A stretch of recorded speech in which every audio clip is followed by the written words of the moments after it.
Bonjour, on va essayer de montrer pourquoi la durée d'une journée terrestre est égale à exactement 24 heures, alors que la période de rotation de la Terre est bien inférieure à cette valeur.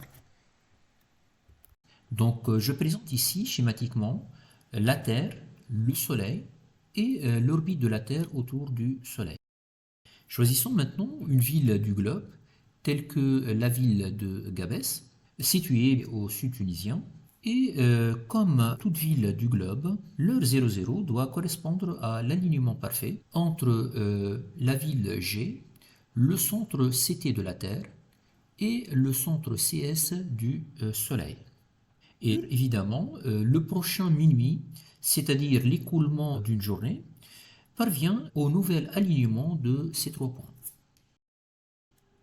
Je commence maintenant une petite animation qui illustrera la révolution de la Terre autour de son axe.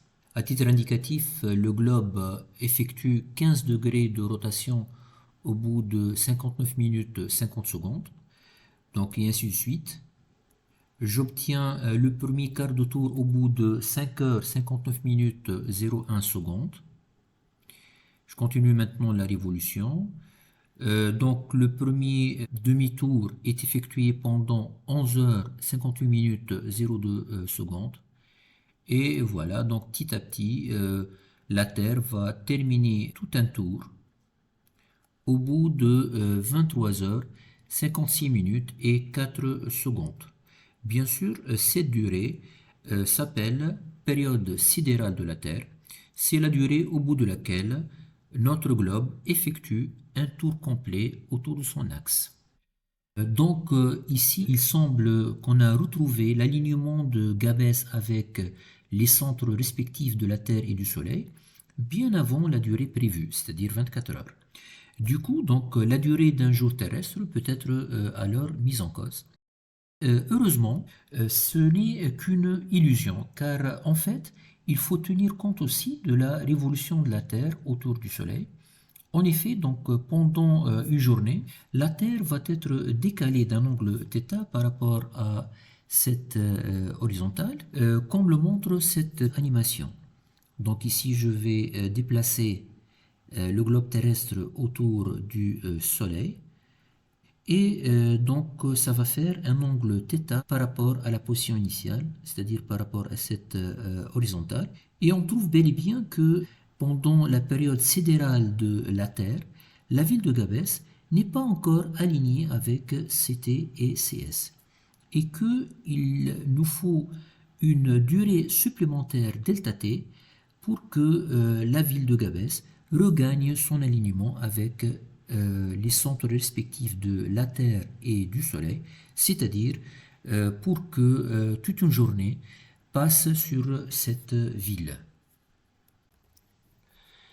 Donc, essayons maintenant de chercher la durée ΔT qui permet le passage de cette ville vers l'alignement parfait avec CT et CS. Je commence par θ, donc je vous rappelle que θ c'est le déplacement de la Terre autour du Soleil pendant un jour terrestre, donc la voilà. Évidemment, je peux écrire θ égale à 2π sur 365,25.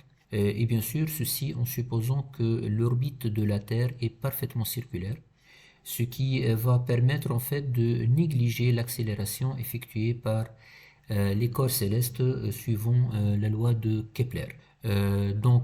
Ensuite, je passe à définir la vitesse angulaire de rotation de la Terre autour d'elle-même, que je vais noter θ.s. Donc, par simple raisonnement, je trouve que θ.s est égal à 2π sur la période sidérale. Maintenant, on passe à la détermination de cette période sidérale en secondes. Donc, je trouve que ça fait 23 heures fois 3600 plus 56 minutes fois 60 plus 4. Ça donne en tout 86 164 secondes. Voilà, donc je remplace PS exprimé en secondes. Je trouve que θ.s est égal à 2π sur 86 164. Maintenant, donc, je peux exprimer la durée ΔT.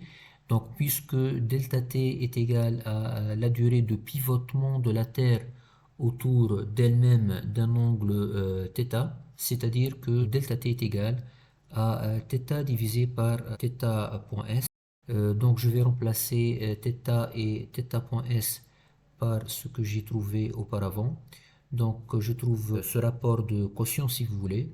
Voilà donc ici le 2π qui se simplifie, laissant la place au quotient de 86 164 par 365,25.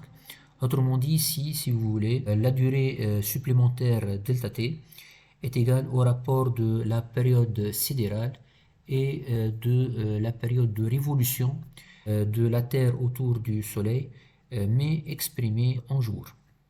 Voilà donc l'application numérique va donner delta t est égal à 235,9 secondes. Par arrondissement, je peux dire que delta t est égal à 236 secondes.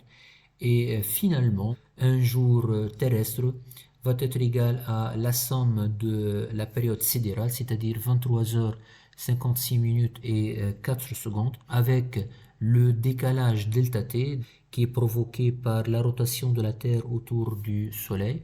Donc j'ai converti delta t en minutes et secondes, ça donne exactement 3 minutes 56 secondes. Je trouve en tout que JT, c'est-à-dire la journée terrestre, est égale à exactement 24 heures.